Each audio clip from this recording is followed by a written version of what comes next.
we're doing is giving you a bit of a snapshot. And as Tim said, you know, preserving is as old as mankind, really, when you think about it. So whether it's people living in the Arctic Circle, you know, putting fish into the ice or having meat to dry, I find as a foods person that my joy is just being able to create something that I can use later.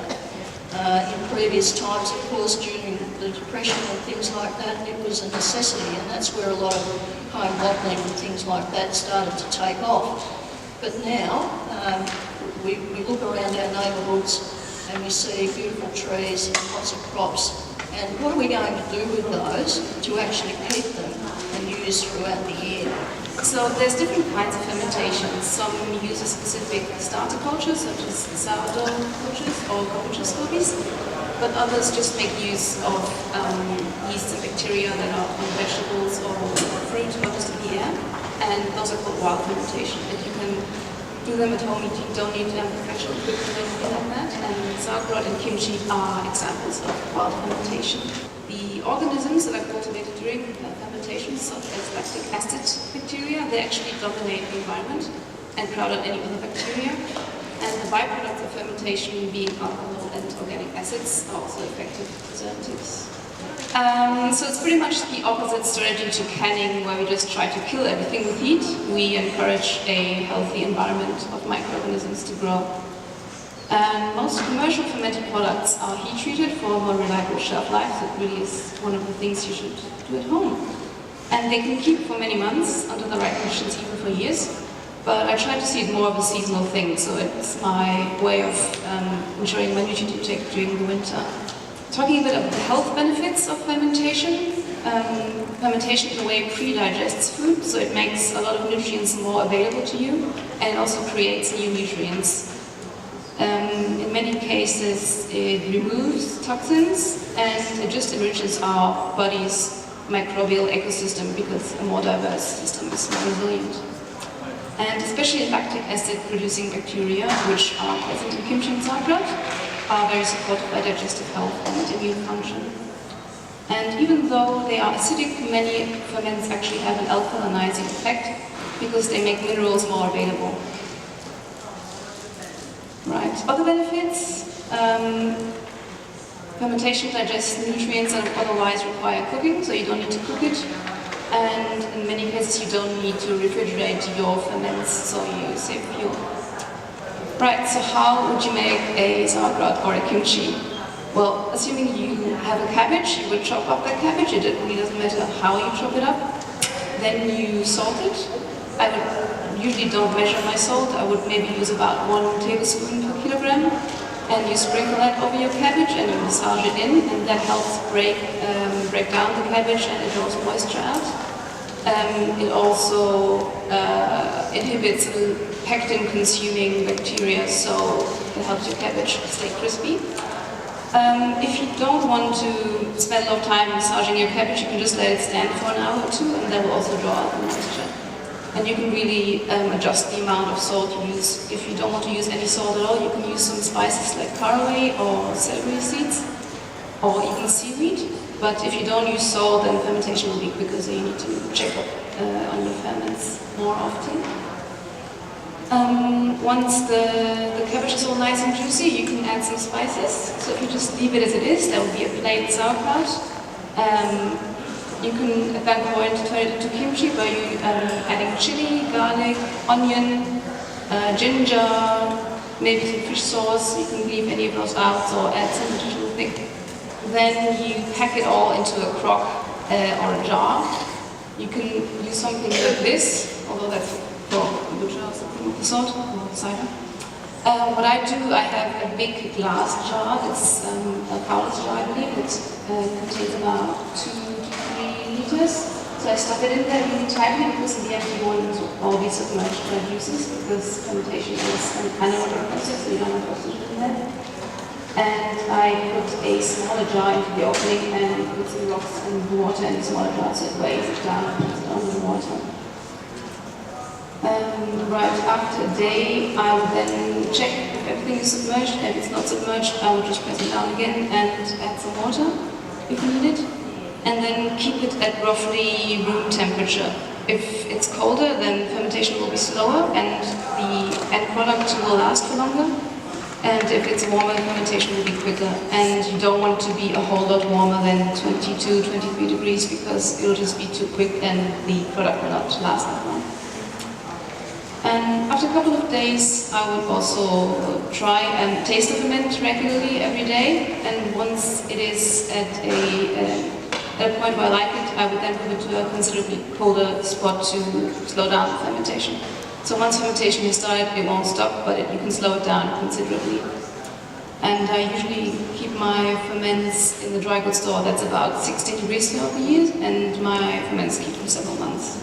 And so one of the main things to get right during fermentation is to keep it submerged underwater. Because if you have cabbage on the surface, that might get moldy. And if you do experience some surface mold, you can scrape that off, and underneath it won't have been exposed to the air, will still be alright to eat. Yeah, so that's pretty much it. So basically, water boils at 100 degrees, and in other non-pressurised cooking, that'll kill off a lot of the bugs, but botulism won't be killed off, or the spores from botulism won't be killed off at 100 degrees. So the spores thrive in a low oxygen environment on low acids in moist environments. So your low acid vegetables, etc., canning will be the ideal environment, and for that, and that's where you need to use canning when you've got low acid foods and stuff that you want to preserve. So the high acid foods that you use in other bottling will be fine. So things like lemons, pickles, gooseberries, apricots, plums, cherries, sauerkraut, tomatoes, all that is fine in the low non-pressurised cooking. So for canning wise, you need to cook at 115 degrees to kill those other items, so you need the higher pressure, and things like this, you can cook carrots and the beets, turnips, green beans, lima beans, spinach, asparagus, and meats and fish and things like that. So other canning items, things that you can't normally bottle, you can do under canning. So what is canning? Next slide. Basically, you've got your pressure cooker. A lot of people may have seen this at home when you're cooking your corned beef and stuff, and they'll be a lot smaller. But it basically comes with the top, this the bottom, normal bit, just to make sure it doesn't rattle on the bottles, keep off keep water underneath the bottles. You've got the top on, which basically just seals in, and you tighten up all the buttons. Probably a little bit of oil around there to complete the seal. The smaller pressure cookers just have the rubber band, you know, to have all these tightening things. At Ballarat altitudes, it's just a standard pressure thing, so most of them just have a pressure gauge that sits on, and that will generate the weight, will generate the pressure in the cooker. The gauge will tell you the pressure, and that just builds up the pressure in your cook as you would normally. One thing to note is when you're finished, you have to let it depressurise. If you depressurise it too quickly, it can pop the top and your food can escape and you lose your pressure, so you have to let it come down to temperature at a normal rate. And all pressure cookers also have a safety valve in them, so if this does get blocked up, the safety valve will release so it won't stay in your house, and that's very, very rare. So, a couple of things I bought as little extras is just the tongs for getting out the jars and things at high temperatures, so you can pull them out. Also, because of these bottles, the jars just screw on, and that's how tight you put them on. You can do it, they say, finger tightening. This is just a fancy little thing, so it just judges around it, does a tightening at the right amount for you, so you don't over tighten the lids. The lids themselves just have the rubberised bit on the inside, and the tops are BPA free or whatever, so they sit in there, and that's what causes on this particular variety of bottles. I have just read up this morning that you can use your normal Coca-Cola bottles in the pressurised cooking as well, so when you take the lids off, they pressurise down, and they do, when you take them off, it does damage the lids, and in theory you're not supposed to use the lids over and over again, so it does make it, this costs 40 cents or so if you buy a dozen or so, so it does make it a reasonable expense on those. Pressure cooker varies from about $400 to $500 depending on the size of the pressure cooker and different sites, etc. You can get different size jars. They talk about wide mouth and narrow mouth, and that's just really the size of the top of the jars. I always use wide mouths. I don't really know why, but I find the narrow mouths are harder to clean and get things in and out of, so I go for it. The jars and things are available at Spotlight. There's two types of packing you can do. You can hot pack or raw pack. For most things, if it's basically if the food handles well, it can be cut up and keeps its shape and stuff, then you hot pack because it just cooks better and you can pack it down further and get better volumes in there. For things like peaches and stuff, if you do want to pressure cook them, better to cold pack them, otherwise you can damage them, but sometimes they lose the volume and you can get, they float up and you get the juice and stuff at the bottom, so hot packing is preferred if you can do it if the food source is suitable and keeps it shape and filling. Okay, so for hot packing, down to a lower height, for pressure cooking, cool down to 1 inch or 2.5 centimetres, and it moves up for the lower hot, so different height values on there to give you different pressure levels and different amount of air content, etc. in there. The book that it's a Ball and Mason book, which I use a lot, and that's all my basic things, but there's a lot of recipes and stuff on the internet. The amount of sugar is like sugar syrups and stuff can vary from light to heavy and things like that, so there's a whole lot of different recipes. I haven't gone into those today because different foods have different recipes with them, etc. That's probably all I've got is that. So it's for using for high acid foods like tomatoes and lots of fruits and other high acid, not vegetables like corn or carrots or whatnot. System of the rings are very important. Go with the lids and the clips. You just wash and in hot soapy water and rinse your jars. Cut up tomatoes raw, or you can puree them in the blender. You can do them whole. You can take the skins off or leave them on. And just put them into the jar and press them down. If you buy supermarket tomatoes, you'll find you haven't got a lot of juice, so you probably have to add quite a bit of water. If you've got your homegrown tomatoes or heirloom variety tomatoes, you'll find that the juice will fill up to the top of the jars. Because tomatoes tend to be bred to be low acid, a lot of the time now you can't really be sure how acidic your tomatoes are, so you should add a couple of teaspoons of lemon juice or some citric acid to your jars as well. You then just put them into, once you put the lids and clips on, you just pop them into the preserving kit and you fill that up to the top with water and have it go for about an hour. It's usually an hour for most size jars. If you're doing like cider bottles in there though, you might leave it for 70 minutes. If it starts to boil, you turn it off, and if it's boiling vigorously, take your jars out because you don't really want it to start boiling. You can look at your preserves and think, oh no, I must have done something wrong. There's a few air bubbles, or things have separated a bit. I'm not sure it's going to be okay to eat, but usually it'll be fine. It's really hard to get all the air out of tomatoes if you just chop them up. So you often will find that there's a bit of, it's like there's a bit of fluid at the bottom and you've got tomatoes poking out the top into an airspace, but that'll still be fine. If you find one of your lids is on crooked but still sealed reasonably well, just keep that at the front of your queue and use that soon. If you're really worried, maybe put that in your in the fridge, but yeah, you can tell if there's anything wrong by taste, smell, and the look of the product. It should still have a good quality. The jars seal as they're actually cooling.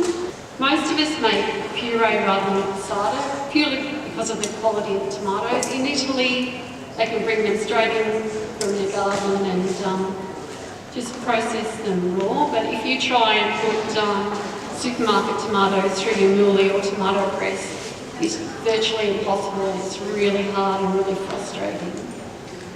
So passata is when the raw tomatoes, skins and seeds removed from the muesli process are put into the bottle, and usually a puree is when you cook the tomatoes before you put them in your bottles. There's a lot of different recipes in the fowlers. They're really good processes to follow. It's made exclusively for the kit, obviously. And there's various recipes for syrups for fruits. I think there's 3 sizes of bottles or 4 that you use the same time for. But I have done passata when I've had this size bottle plus this size bottle in, and I've just pulled the small one out 10 minutes before I took the bottle out. Jam is really the balance between fruit, sugar and acid when you're making a jam. You need to be aware of a product in the fruit called pectin. Now pectin is a polysaccharide or a starch that's in fruit in varying degrees depending on the fruit, and that, when it's cooked, breaks down and helps to form a gel. When you buy fruit, don't buy for jam making, don't buy overripe fruit. A lot of people have the misconception that if they've got a whole bunch of overripe fruit that they can make jam out of it. It's not true. That overripe fruit's great for pureeing and making coulis and things for the freezer and put in your muffins and your smoothies and things like that. The best jam is made with firm, ripe fruit. So things that are high in pectin, citrus fruits, so your lemons, oranges and things like that, and most berries. Raspberries is considered medium, but most berries, and apples. Apples are quite high in pectin. And some people cook apples down with water and puree them and then add that. They call it a pectin stock. You can have, if you look up a book, that'll tell you all about pectin stock, and some of that can be added to your fruit. It's a good idea to know what's high and what's low in pectin, because then you can mix your fruits up to get a good balance. I usually make jam with a ratio of the same sugar to fruit. Or I might go, say it's a kilo of fruit, I might go down to 850 grams of sugar. But if you go much lower, you will find that your jam won't keep, it will go mouldy, and because it's the sugar that's the preservative in your jam. So generally what I do when I make jam is I cook the fruit down a little bit till it's soft, and then I add the sugar. Some purists of jam making say that you warm the sugar. I've never done that, so I just put my sugar in, and I would have put acid in before I started with the fruit. So recently I made a batch of boysenberry jam, because I had a lot of boysenberries in the freezer. So I put a tiny bit of water with them, put it on the stove with the juice of the lemon, started cooking it till it was starting to go soft, and then I added my sugar, and I found that jam set really quickly. So you've got to be careful that you keep an eye on your jam when you're cooking it. The other thing for setting is put a small plate in your freezer before you start, and if it goes, and get it really cold, so that when it looks like your jam's starting to set, then you can put a little spoonful on that cold plate and drag your finger through it, and if it stays parted, then your jam is set. The other way is to put a sugar thermometer into your mix, and jam will set at 104 degrees Celsius. when I first started cooking it years and years ago, I used to use a thermometer and I found it more trouble than it was worth. So now I've gone back to putting the plate in the freezer and off we go. So pretty good. So continue, always use a heavy base saucepan. Don't try and use some cheap little number you've got in the cupboard because you'll find it'll stick and it'll burn. The wider saucepans and pans are good because they seem to be able to get things set much quicker. Make sure you stir it pretty often and make sure it's not sticking because some of them will stick a lot quicker than others. And the other thing before you start, I should have mentioned to you, is that your jars need to be sterilised.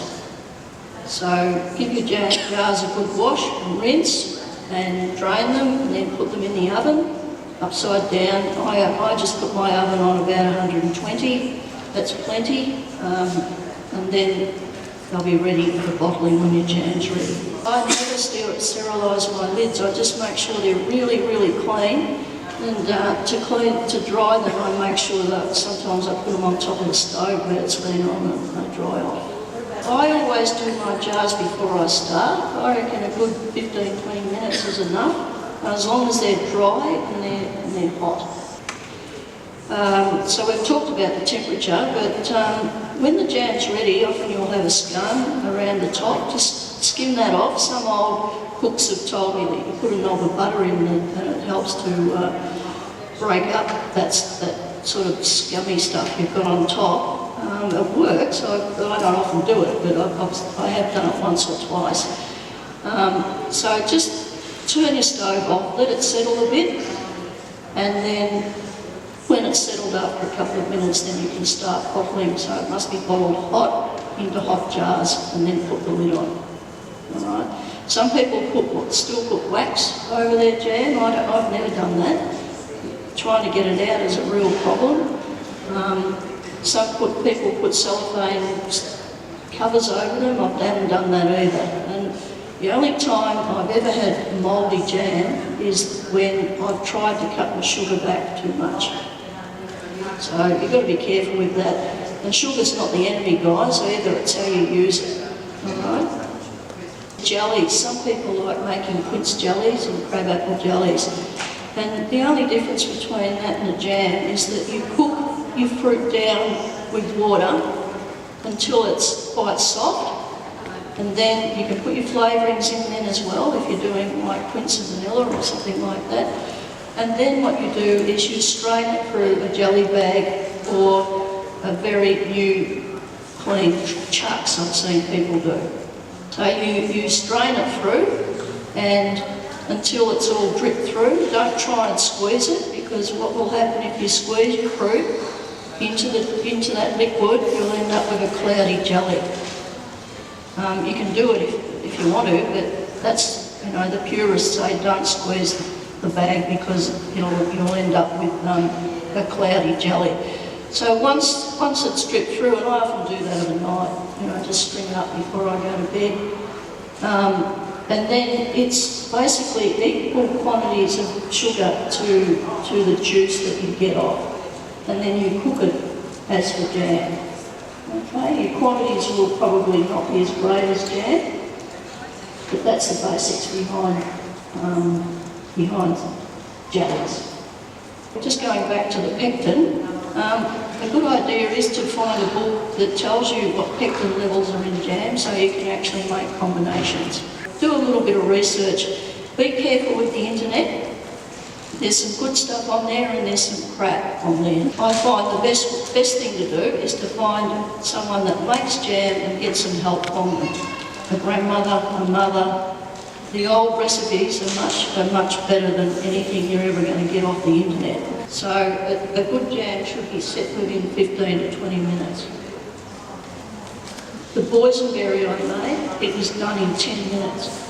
I make a lot of the berry jams from frozen fruit, so raspberries, and I even have strawberries that I've been out and picked and chopped up and put in the freezer, and then you can put water with that and cook it down. No, frozen berries is fine for jam making. I've never used sugar substitutes. They worry me a little bit. I know that people might be, and I'm a cordial maker, I've got a business as a cordial maker, and people come to me and say to me, oh, can you make a cordial with, you know, the artificial sweeteners? And look, I wouldn't even try, because there's just, some of the artificial sweeteners are really not that great for you. Yeah, I'm sorry, I'm a bit of a purist, and I wouldn't do it. In terms of books, I've got a lot at home. This is one of my favourites. A Year in a Bottle by Sally Wise. I use that quite a bit. But I don't often make jams with recipes anymore, because I know that, you know, what I'm doing, and off I go. And this book, I don't even know if it's in print now, although I do think Collins has had it not that long ago. I've had this for a very long time, and it's one of the best preserving books I've ever seen. Got lots of great information in it. In the back of it is a chart that tells you, you know, the pectin in a fruit, the acid in it, all sorts of things. And it's a really, really good book. My students, when I was teaching BCE, absolutely loved this book because they got so much information out of it. Who's the author? The author is Oded, O-D-E-D, Schwartz. So pickling is really just another way of preserving our food. So pickled onions, squash, cucumbers, bread and butter, pickles, you've all heard of them. Stephanie Alexander does a really good pickled watermelon skin, or watermelon rind, where you leave just a touch of the red on it, or the pink, and cut up. And it's in one of her books, and it's in this book too. And it's really delicious with cold meats. So you can pickle a whole bunch of different things. There's basically 2 stages to pickling. So the first stage is where you salt the food to draw out the moisture. Sometimes it's just salt sprinkled on, and other times it's with water in it. Rocks, you know, smooth rocks that they've washed and sterilised, and it goes in on a plate on the top of them so that it becomes submerged. With pickles, you don't eat them straight away. With pickled onions, you probably need to leave them at least 4 to 6 weeks to get that flavour developed through them. The pickled zucchini, a couple of weeks. Don't be tempted to rush in and eat them, because you'll get so many more benefits from keeping them a bit longer. You can see how good this book is. If you can get your hands on something like this, that goes through all the different stages, it's fantastic. We were going to mention freezing. Now with freezing, just a few simple things. With vegetables like beans, peas, corn, it's a good idea if you're freezing them just to blanch them in boiling hot water, just plunge them in and then get them cold and drain them before you freeze, because what that does is it kills off any of the little enzymes that might be in there that cause deterioration during freezing. So the other thing with freezing, make sure that you have good strong bags or containers so that the food doesn't come in contact with the freezer and cause what we call freezer burn. You've probably seen that in your freezer. We're all being guilty of putting things in the freezer and not putting a label on them, and then going in 6 months later and going, oh gee, I wonder what that is. There's a few things you don't need to blanch. And capsicum's one. Some people don't blanch anything, and that's the way I want to do it. That's fine. Capsicums and mushrooms, I believe, you can put in the freezer without blanching them, because they're high in moisture content anyway.